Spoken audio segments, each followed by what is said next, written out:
Started. We're already a minute late. Oh no. And I'm worried that, I don't know, I've never given this training before, so we may finish in 20 minutes and we may finish in an hour and 20 minutes. I don't know. So for those of you joining us in the room, welcome. For those of you joining us on the web, welcome to you guys as well. I see that there are about 4 or 5 of you joining us virtually, so welcome to all of you.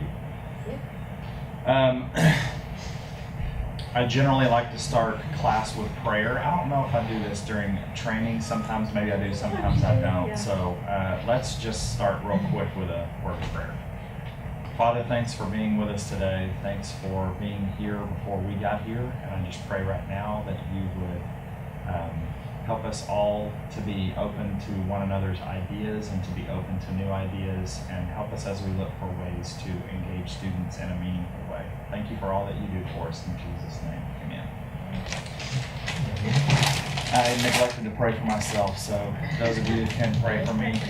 And since, as I mentioned, this is the first time I've done this, pretty much all of the trainings that you guys see on our faculty schedule this semester are new.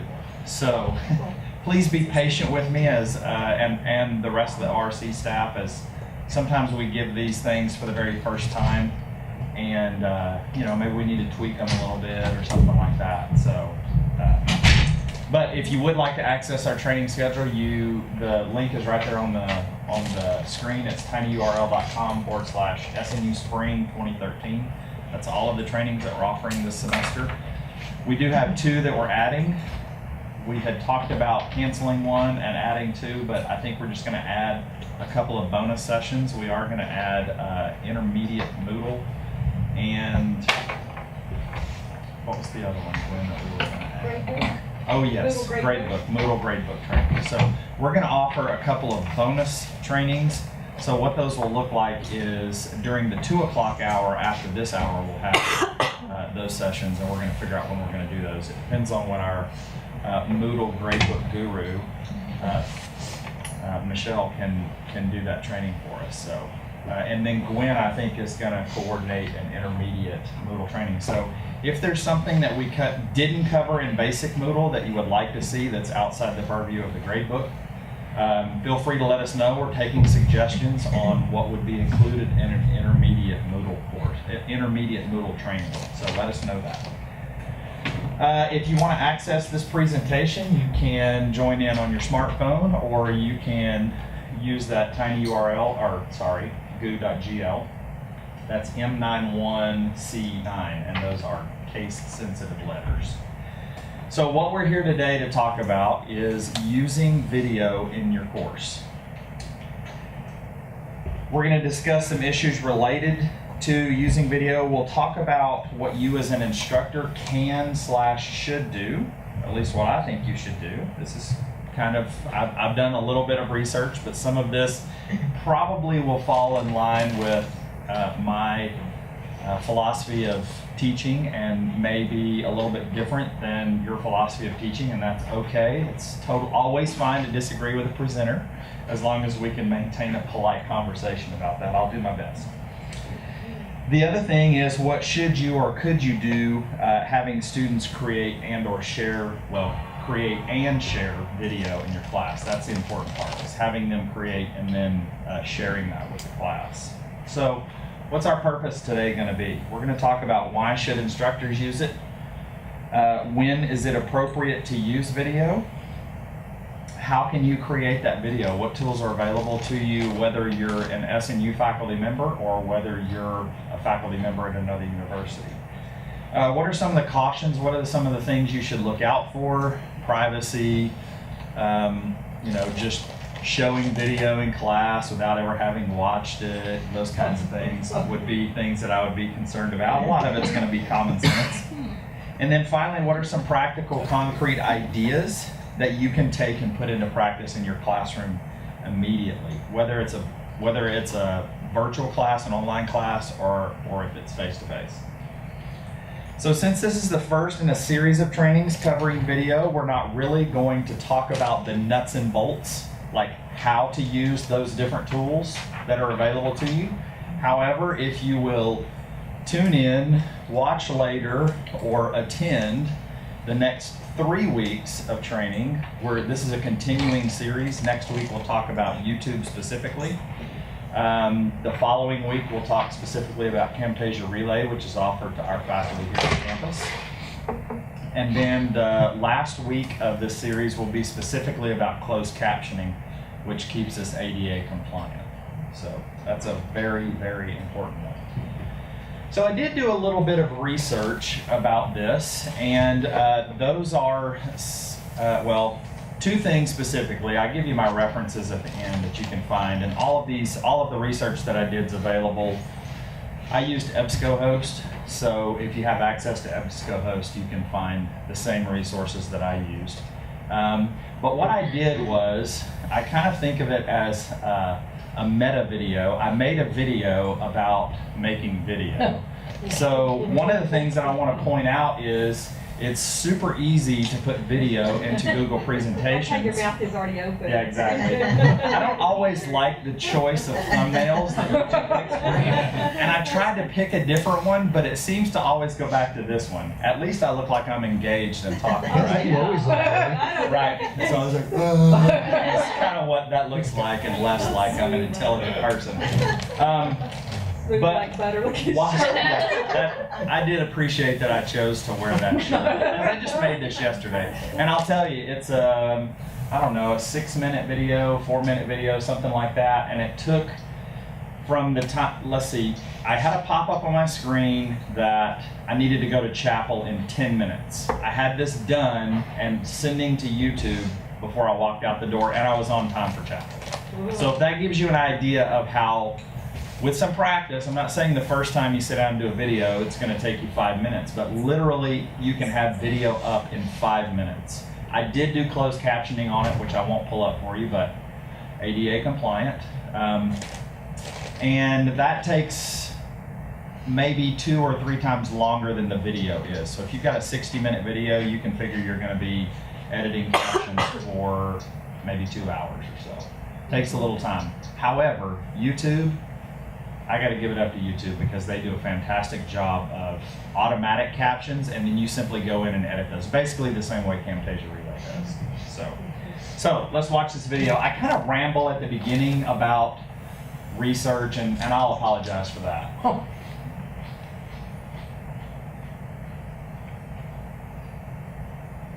Okay, of course I should have tested the sound. Give me just a second. Exactly.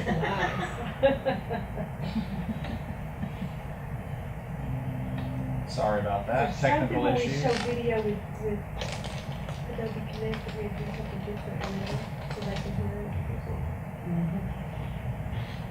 it. Oh yeah, that's right. I have my audio muted. Shoot, I didn't even think of that. Well, no, I have everything going there. That's good. Okay. And you still can't hear me. Oh, well, the audio's turned down there. That's good. The research that is that I found. I shouldn't say the research that's out there because I'm sure. Sorry about my rambling here. You weren't missing anything. But I did want to talk to you just for a second about some of the research that I found.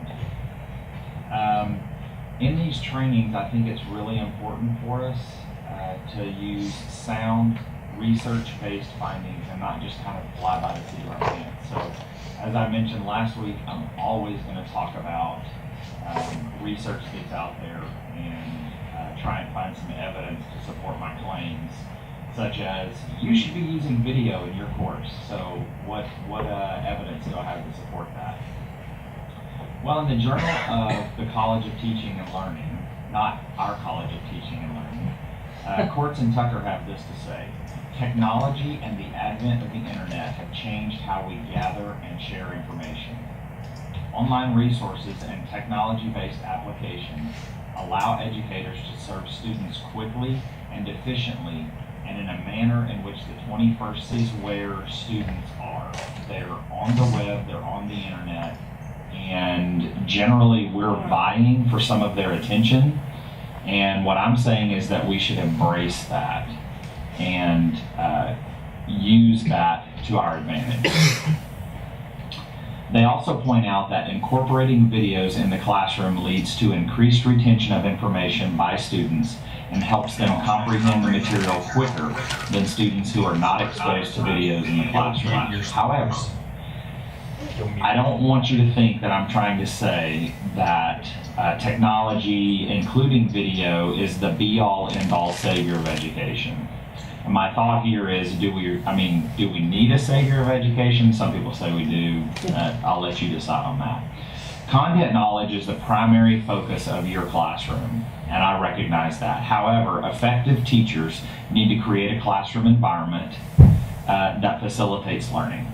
That may mean integrating technology, and I'm saying that it should. I do want to point out that if your students are already engaged and actively learning in your class, don't try and fix something that's not broken. But if you're looking for a way to engage students, please consider incorporating video into your class.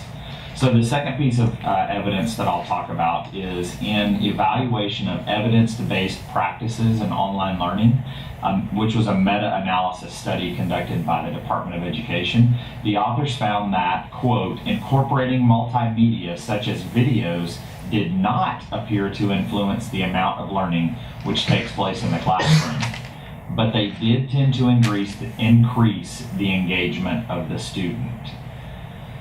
So again, if students are already learning actively in your class, don't try and fix something that's not broken. But if you're looking for a way to engage students in a different way, maybe an even more meaningful way, then please consider incorporating video into your classroom, whether it's a face-to-face or whether it's an online course. So the last thing here is, what do you guys think? Have you seen research on this topic? Do you have some sort of anecdotal evidence that would support or disprove that video works well? Or have you seen a difference in the way your students learn when you've used video? So I'm not sure which side of the screen that I'm standing on right now, but I'll turn it back over to you. You guys have a good training session. It's really, really strange to watch yourself on video. If you've Especially never triple. videoed yourself and watched yourself, you really should do that. It would be very enlightening experience for you. So this would be the point that I said that you should be learning more, or at least retaining more. So this would be the point where I should have a quiz over what I talked about, but I didn't do that. But I did ask a question there at the end. What kind of evidence do you guys have? What have you seen that either supports or does not support that video works as far as an engagement tool in class? What are your thoughts? Yes, ma'am. Are you talking about just showing video, or then perhaps making videos as well? Excellent question. Either or. I'm advocating that as instructors we create video that focuses in on what we want our students to learn. But I'm also advocating that we ask our students. A lot of what I read talks about getting away from simply being a participant in learning and being a producer of knowledge. Right. Well, along those lines, I haven't done any evaluation. Well, I haven't done any really statistically sound evaluation of how this works in my class, but in terms of engagement, I can say I've had students much more engaged in my biblical literature classes. In the last 5 or 6 years, I've started having them create parable videos every semester where they, in a small group, have to interpret one of the parables of Jesus into a modern context and make a 3 to 4 minute video on it. And I haven't like I said, I haven't evaluated, did they retain the knowledge or understand it better by doing this than they would have just writing a paper on it. Sure. But I certainly have been able to observe that their engagement is much different than if you Right. just say, here, go write a paper about Right. this. Most of them are going to roll their eyes. They get a bit But more when you get them to excited. be, and I'm telling you, whenever I let students be creative, I am almost never not impressed with something that somebody comes up with. I know. They really, Absolutely. some people out there really They will have surprise talent you. for creativity. Absolutely. I think we need to unleash it in the classroom more often. Absolutely. But anyway, that's worked well for me.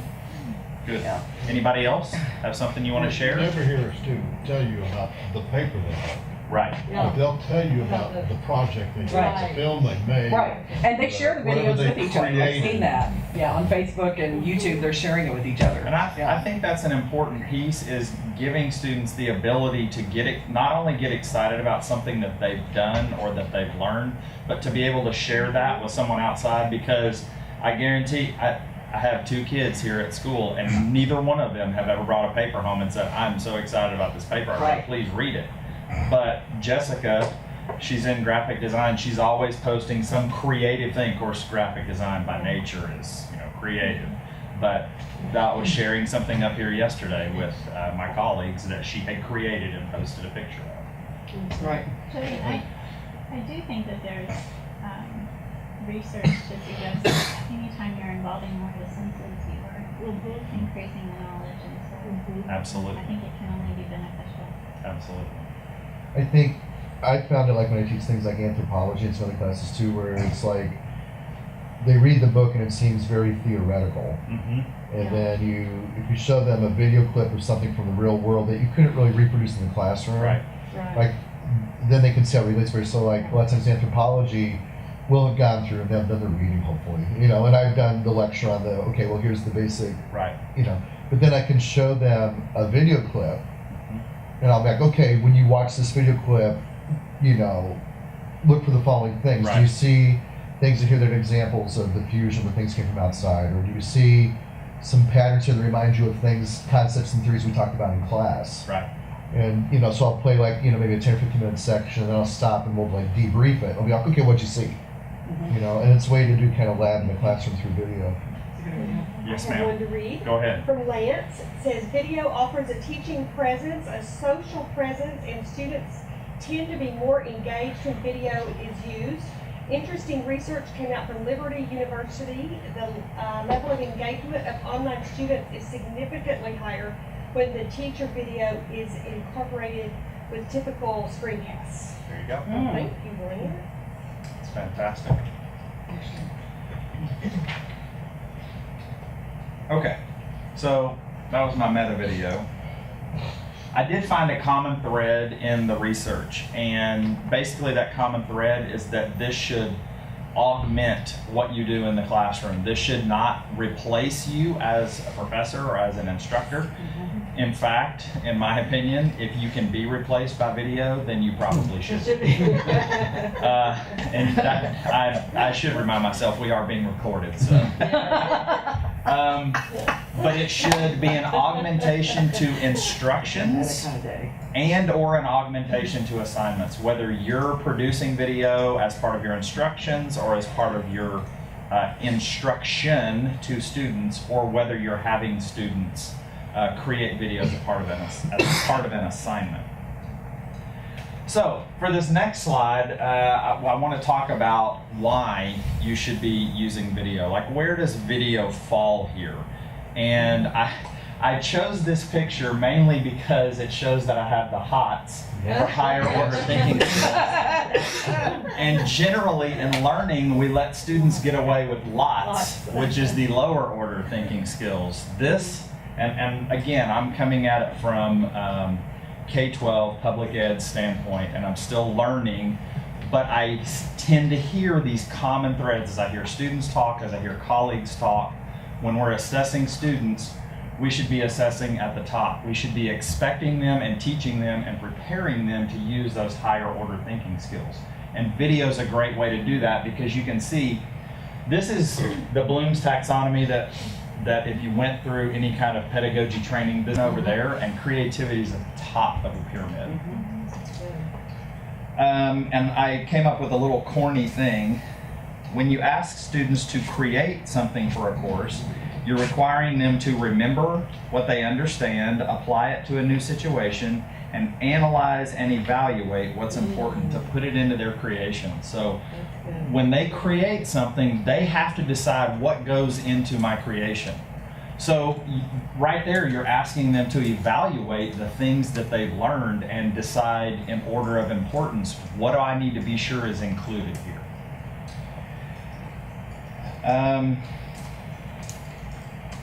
Sorry, I'd get off my notes here and I have to find my spot again.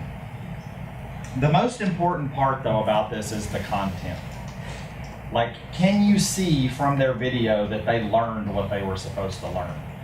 Did they make sure? And that you really need to have a rubric. This kind of goes without saying. A good assignment is going to have a rubric where the student understands how they're being assessed, what are they getting points awarded for, what do they need to be sure that they include. Did they share creatively something about the topic? Can you see what they found most important in the content? And did you see why they found that the most important? For a student video creation, these components should be included on the rubric. It's kind of like points for creativity, but you've quantified that creativity and you've made it more subjective, where you can actually put a number with their creativity. Michael and I were talking, he actually taught a class, we were talking before this session. He taught a video editing class, and Jim, I know, teaches a video editing class now. I'd love to hear from anybody, you guys especially, how do you quantify that creativity? How do you give points for, you know what I'm saying? Do you guys have anything that you want to add to that? Probably for me, when I was teaching the course, the biggest thing was, what is different about it? What is, you have the, for their assignment, they were creating a commercial. Okay. Is it the same thing I would see on television time after time? What is different about it? Okay. What do you bring to it that's new or unusual? Okay, good. And that would be, as a drama teacher in particular, that was my main Right. subject of work.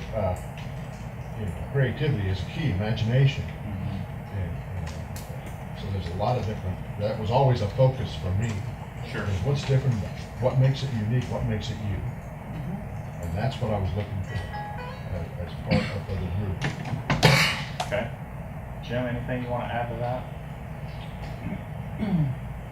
Kind of putting you on the spot, sorry. Yeah, I would say that it's difficult. It is. It's really difficult to gauge creativity. And that's probably not one of my objectives in my video class. Because they're learning a skill Yeah. somewhat. Yeah, I mean, I'm more interested in the evaluation, their ability to evaluate other people's work. Okay. And so one thing I have to do is evaluate each other. Okay. And their ability to find what works and what doesn't. Okay. Yeah. And that is an important, go ahead. I'm sorry, Lance is tagging on to what Jim said. He said students are usually pretty in tune with how creative they are with a project, and self-assessment is often the best way to gauge that creativity. That's true. Another thing about it, students producing stuff, who is going to see it? Right. And who do they know is going to see it? Who's the audience? In that class, if we were producing stuff for our weekly announcement video that we put out every Friday, Right. then, and they knew it was going to go on there, it came to a whole new level. Right. Because they know The whole their school. fellow students are going to see it, as opposed to just me looking at it. And the effort that goes into it, their own evaluation of it, and everything goes way up. And that's an important thing because it was a little bit different, but I had students create a wiki and we broadcast it to the whole world. I said, I want us to build a resource for other students that are not a part of our school. And they looked very differently at the way in which they wrote. If they knew, I had one of those little cluster map widgets on our wiki, and it would tell, people from here had looked at it, had visited the wiki. And I would show that to them every time before we would edit that, and just so that it was fresh in their mind. other people are going to see this. So definitely students need to know who the audience is. You may get a completely different product if you're intentionally saying this is going to be public. It's a good point. That's interesting. I never thought about that because I've always, with the parable videos, have always shown them. On the last day of class, I show all of them, and they know that from the beginning that Right. fellow students are going to be watching this.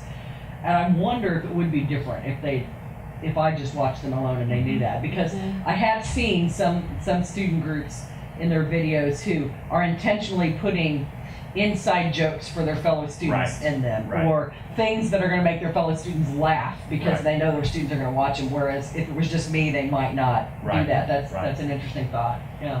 But that's the creative aspect Right. that you're talking Right. about, that they, Yeah. from their minds goes into it Right. to incorporate that in there. How am I going to get this Right. in? And I hadn't thought about the relationship of that to the audience. That's interesting. Good. So, when should you be using video? Well, as an instructor, there are a lot of times you might need to create a video to share with students. Have you ever gotten the question about how to do something specifically related to Moodle / technology / anything that would require you saying this is how you do something? It could be if you're a math teacher, or it could be how to solve a specific type of problem and you want to show them on the screen. That's one of the apps that we talked about last week with the iPads, was the Show Me app, because you can record what's going on screen and record your voice. This is why I'm carrying the 2, or whatever, whatever that would be. So that would be fall under the purview of screencast. This is especially true if you have the same question come up over and over and over. When I You shot begin- videos, that's what motivated me. Exactly. Like an instrument thing You in begin class. to build this library, and I always think of Michelle here because I know she gets the same questions over and Oh, over sure and she over does. about how to do something on Moodle. She has this library of how-to videos, and we try to post those, not only, just in case you don't know, we try to post those for students as well. So if you have Moodle questions, the Student My Courses resources on the right side of the course is there available. And that was the whole reason behind Michelle creating those videos, was you get that same question over and over.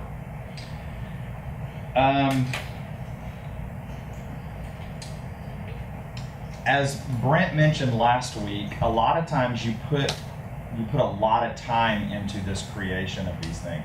But the hope is that you're going to get that time back, either, as he said, I like this turn of phrase, either 2x or x squared, one or the other, which is really nice. If it's a how-to video, it's probably going to be in the x squared part, because you're only going to have to make the video one time. And then you can just send that link to all the bazillion students that you run through until, something happens and we don't use that particular brand of something anymore.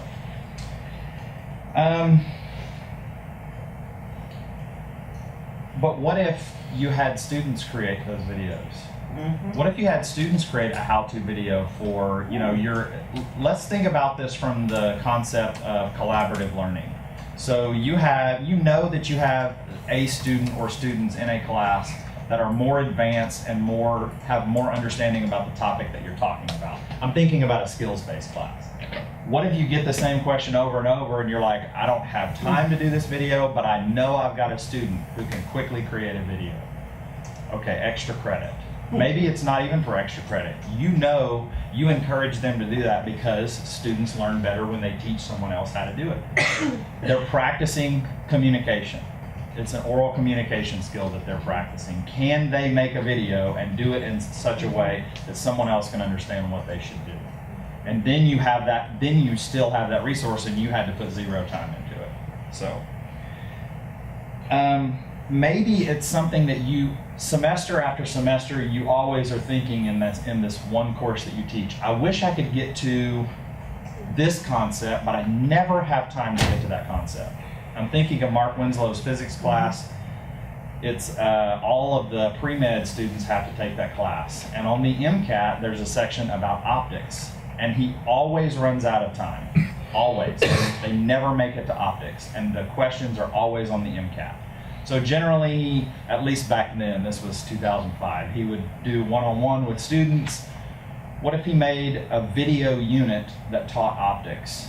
He could solve some problems on Show Me, put those on video. It's him talking. He does some video lecture. Sorry guys, we're not going to get to this. The rest of you aren't going to care, but those 3 of you that are going to med school, you're going to want to do this. Another reason that you might want to create lecture. What kind of videos have you guys created in class? What have you as an instructor created for your students to help with instruction or any kind of video you've created? So anybody have any examples? Go ahead, I do, Rhonda. but I didn't want to talk too much. That's okay. I did this, I can't remember, a couple of years ago. It was at Michelle's urging. It was actually after I took the online instructors course. Okay. It occurred to me I should do this. As a Bible professor, I don't have a lot of students who need this, but kind of like you were saying, there may be 2 or 3 in every class who didn't grow up in the church or didn't grow up reading the Bible, so they have no idea how to look up chapter and verse in the Bible. They're missing some little And they piece would of never background. be, wouldn't want to ask that in class because they don't want to Right. look like an idiot. Right. But I know they're out there because occasionally they would come to me and Right. say, privately and say that. So I finally just created a video on Adobe or whatever it was Mhm. and saying, okay, here's how you find, here's what all these little symbols mean, here's what the little squiggle letters that you don't know what they are, what they mean. And I haven't tracked how many have actually used it, but I put it on every class now and Good. tell them at the beginning of the semester. If you're confused, go here. Good. Somebody else have something that you want to share? I have in Logic, I have to draw argument diagrams with the Google drawing tools, and so I went through and talked as I drew on what I did, so I don't have to cover that in class. It gives me like a whole class session. So now Fantastic. I can watch that. Teaching them how So, to use it, Yeah, you mean? I'm talking aloud. Okay, here's you draw this box, you type it here, you click this button, and then I have them all go watch it. Then the next class, and they turn in all their stuff. I didn't have to tell them how to do that, or technically, I That's guess a I good idea. did. So I got it from your wife. Here's how to use the tools video, as Good. opposed to covering that stuff in class. Fantastic. That is that whole idea of flipping the classroom. I don't want to take class time to cover X. I want you to get that on your own time. This is homework because when we come to class time, it's time to engage in some other kind of, whether it's group learning or whatever. You just don't want to spend time. Good. Anything else? I've used it in MBA classes where, like, I'll do a mini lecture on some theory or concept or whatever, and then at the end, I'll give them specific directions about, okay, now I want you to go to this forum that's in the course, and Right. you have to describe how this concept shows up in your workplace and how you feel about it, and Mhm. then they have to respond to the post of some of the people in the class. Good. So you get them to process in their experience based on what you're sharing in the mini lecture. Good. I appreciate that you said mini lecture. We'll talk about time here in just a little bit. So for your students, made a lot of research that I'm seeing, and Dr. Culberts and I had a discussion about this recently, about giving students options for assessment. Maybe they're not a good test taker. Okay, we can talk all day about whether that's a cop-out or not. That's a whole nother discussion. But offering students options for assessment, they can show that they've learned the concepts in just as meaningful of a way as they can by taking an essay test or whatever. So maybe giving them an option. Oh, by the way, for professors, I forgot to say, in an online course, a welcome and meet the prof are must-haves in an online course. That's got to be there for that foundation of building relationship with students. Okay, so back to students. They could write a paper, as we said before. Nobody's going to get excited and come home and say, "Mom, look at the paper I wrote." But they're going to say, "Look at this video that I made." Now, let's just back up off of that. Maybe it's not a created video. What if you said, "Okay, instead of writing a paper, I want you to just talk about. I want you to cover these prompts, but I want you just to talk about." It's basically a video paper. They can have some notes up there. That's okay. But they're just talking. It's almost like a one-on-one. I know that Michelle does this in her Intro to Lit class. I was doing some evaluation on that course this morning, and I was reading over the prompts that she has. They watch a movie called The Kite Runner, and then they do a video response to that. So it's basically a video paper, video essay, almost.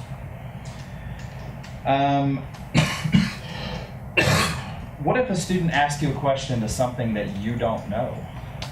again, you've probably got students in your class that know the answer, whether it's a how-to or something like that. Have them create a video. The pros to that are the creators construct their own knowledge, and the student that's needing the information gets to hear it from somebody other than you. They probably hear enough of us as it is without me having to make a 5-minute video to tell them how to do whatever. The cons, maybe that doesn't happen too often. Hopefully not. I mean, hopefully we kind of generally have an idea of what we should be doing. Occasionally you may want to have students show that they understand the concept in a creative way, and we talked about this a little bit before. So what kind of video have you required your students to make? Rhonda, I know you talked about the parables. Anything specific that hasn't been mentioned yet that you have required your students to make video, or even given them the option? Jim, go ahead. In my speech class, we normally have our students do 3 formal speeches, Okay. one of them being a demonstration speech. And it just occurred to me that a lot of things that they might want to demonstrate they can't do in the classroom. Okay. And so having them produce a video as a substitute for an in-class presentation, they liked it, first of all, because Right. They don't have to one get up less top. time they have to get Right. in front of their computers and talk. But it worked really well. But it's messy. I mean, you have some students who have no skills, Right. and so they're starting from scratch. Yeah. You have technical problems that happen, Right. and things like that. But overall, it was a good experience. If I could say, that's the advantage, I think, of the way my project is set up to work in groups. Because I agree, if they had to do individual videos, I would have some students who wouldn't have a clue what they're doing. But I tried, in the first few years, it hasn't been as necessary lately, but in the first few years, I always tried to make sure there was at least one person in every group who knew how to produce a video. And now I'm finding that I have, of course, you have them as freshmen, I have them a little further along the line usually, and they figured it out. It's becoming, video editing software has become a bit more ubiquitous. Most Macs, I think, come with iMovie at least. Most Windows machines come with Windows Movie Maker, so there's basics. I'm kind of jumping ahead a little bit, but YouTube offers a basic video editing software. You can clip stuff together. Go ahead, Gwen. Somebody wanted to share. We have a question, but also, and I keep getting confused in my head, the difference between screencasts and videos. When you say you have your students create a video, I'm thinking yes, but really that's a screencast. So it's a presentation that they're doing. It's a video, but it's not a video Absolutely. camera. Right. So we do that in TechCom, Tamara and I, with, they do a proposal and they create a website, put their proposal on the website, then they do a screencast of that. Right. And that's their video presentation to Right. their online class. I think it still counts as a video. Okay, personally. good. I like that. Screencast. Okay, absolutely. and Lance says, is there a desirable length for student videos? Is there a problem sending, storing because of the size? Good point. Okay, so there are some things to think about as far as student length, and that's a great question. Lance could have waited and we'd segue into cautions, but that's okay. Because one of the cautions that you need to think about is, just like your students don't want to listen to you talk for 50 minutes, you don't really want to listen to a video when you've got 30 students or 20 or 15, then you've got 30 videos or 20 videos or 15. So think about your time constraints. Do you really want to see a video of a student longer than about 5 minutes? Probably not. If it's a group video that tells a story, maybe 10 minutes, maybe. But I should say, I have found that, because I used to have the time limit go up to 5 or 6 minutes, and I finally shortened it because I found, first of all, the parables are pretty short, Right. but I found that very often the shorter ones are better, and they're forced to make editing decisions Right. and storytelling decisions creatively about how am I going to get this in the time. That almost always makes them better. So Let's go back here Yeah. just real quick. Synthesis. yeah, You know, distilling all of these ideas down to the absolute very most important ones. So I like that evaluating and synthesis are right there together because that's really what we're asking them to do when we ask them to evaluate. Lance's question about size, I might mention Eastern Mennonite, who is here with us virtually, has mentioned, I believe it's called MediaCore. Brian, let me know if that's not right, for that we're looking into for storage. for in cloud storage. Absolutely. Mhm. There is, if you're encouraging your students to use YouTube, there is a video link that is, there's a maximum video link. There's like a, and I'm putting this in quotations, not because this is exactly right, but because I'm paraphrasing, which I guess is the opposite of quotes. There's like a very minute videos. Our ORC channel, we can have like over an hour long videos because I've verified we're in good standing. I haven't done any copyright violations, knock on wood, I hope I don't. So you do have some considerations when you're telling students. If you're like Screencast-O-Matic, I think the free version is less than so many minutes. I don't know if it's 10 minutes, 15 minutes. So you do have some time concerns there, but really what you need to think about is how long of a video do you want to hear a student talk, honestly. But you know, there's something to be said for having them synthesize as well. Anything else before we move on? Okay, I won't wait the full 21 minutes. 21 seconds. 21 seconds. Okay, so what kinds of things do you have at your disposal for either you or your students creating video? I put just a few here. Fortunately at SNU we have a ton of options because number one, we're a Google campus, and so that means that every faculty member and every student has their own YouTube channel. So there's a place to put that. I'm actually tending more towards YouTube and less with Camtasia Relay. Nothing personal against Camtasia Relay at all, but as a Mac user, I can use QuickTime, I can do a screencast, or I can do a video recording of like my face, and then I can, with one click, export that to YouTube very easily. YouTube does have some benefits, and I won't get into the particulars of it, but it is similar in Camtasia in some ways. Camtasia really is strictly for a screencast. Whatever's on your screen, you're showing something that's going on, you're showing a presentation. So for like mini lectures, key on the mini lectures, Camtasia Relay would be great for that. Can we back up to YouTube? And probably Sure. everybody knows this, but I just want to be sure everybody knows that we do make those unlisted. I will talk about Okay, privacy, good. absolutely. Good. And we will talk more in depth in that In the next. one, Okay. specifically about Yeah, I YouTube. have But there YouTube are, questions, so. say that again? Well, I have some questions about YouTube, Okay. but I'll save them for next week. YouTube has three main privacy options. There's public, which means that anyone can see it and find it, and it shows up on your channel's feed. If you think of like Facebook, YouTube has a feed. So things that you do, a video that you watch, a video that you post, there's a feed on your channel. There's the unlisted, which means that only people that have the link. So if you're talking one-on-one with a student, unlisted, you email them the link to the video, and they're the only ones that can see it, unless they share that link with someone else. Private, they have to log into YouTube to get to that video. It's only shared with their email account. So you have three options. Camtasia Relay is the only privacy setting there is just like the unlisted, because it's stored on our servers here on campus, and we send students a link to watch that. They can't go somewhere and search for a bunch of Camtasia Relay videos. You have to send that link out or link to it from within your course.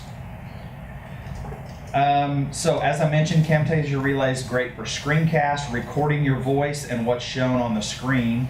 Both programs will do automatic, editable, closed captioning, which is a requirement for us, especially for online. To be ADA compliant, we have to have closed captioning available.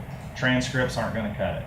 So as you're producing new, we're going back and retrofitting closed captioning on all the things that we currently have. But as you produce new, think about your closed captioned options. I don't remember the date of the closed captioning training, but it's 3 weeks from today. Feeling from what you've said, YouTube is far better at closed captioning than Camtasia. For me, it's better. I'm not saying that it's better across the board, because I would have a hard time generating my own criteria and telling you what those are. For me, YouTube is the easiest one, generic, kind of all-purpose. because with a Mac, I can do everything I can do on YouTube and a Mac, I can do on Camtasia. Yes, ma'am. Katrina and I are revamping the Module 2 land. Is the closed captioning going to be required for land as well as on That's a land? good question. And honestly, since on land is out of my purview, I will take the easy way out and say, I don't know, and that really doesn't concern me. I would say, my thinking is to err on the side of safety, yes, absolutely.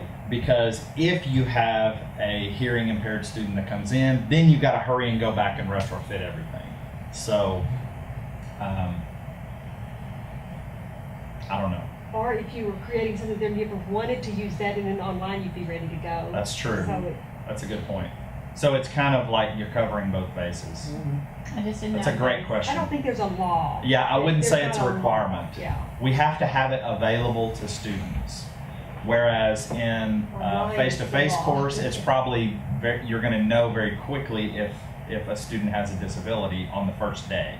Whereas in an online course, there's the ability that you may not know that for a certain amount of time, and then the student goes, hey, I'm hearing impaired and they didn't have this offered, now I'm going to sue the university. So, I don't know. That's a great question. Don't forget, as shown my last thing here, Google Sites. You can embed things in Google Sites. YouTube, because we're a Google campus, and I just absolutely love Google. I mean, it all of its products integrate so well It's our together. Google Live. I am googly-eyed for Google, absolutely. When you're editing on a Google site, if you say insert video, you just put the URL of your YouTube video, and it is there. And so, for those of you that are not familiar with what embedding is, it would be like in our presentation, where the video itself exists within the presentation instead of a link to a video that you're linking to somewhere else. Smooth as So butter is what it is. that's right. That's right. Absolutely. The other thing is these are all platform agnostic. We're moving more and more towards, it doesn't matter if you're on a Mac or a Windows. YouTube used to have issues with playing on iOS devices. It doesn't have a problem with that anymore. There's an app for that. So, of course, YouTube's a Google product, Androids are Google products. You're not going to have any issue playing YouTube on your Android device. So, it's time to apply what we've learned. And you're probably asking yourself, you may be asking yourself, this is all well and good, but what can I actually go out of here and do in my class? Well, we've talked about tutorials, we've talked about extra study videos. But what about, let me just give you an idea. What if you connected your students? Remember I said earlier that we know that students learn better when they teach someone else. What if your class connected with a K-12 class? And your students created videos to teach some concept to the other class? That was just an idea that I had while I was kind of researching this yesterday. I love the idea of collaboration, not necessarily like collaborating within the class, but let's let students see when you get out into the real world, you're not just working with people in your company. You're collaborating with people outside the walls of your company. So that's kind of teaching that skill of collaboration.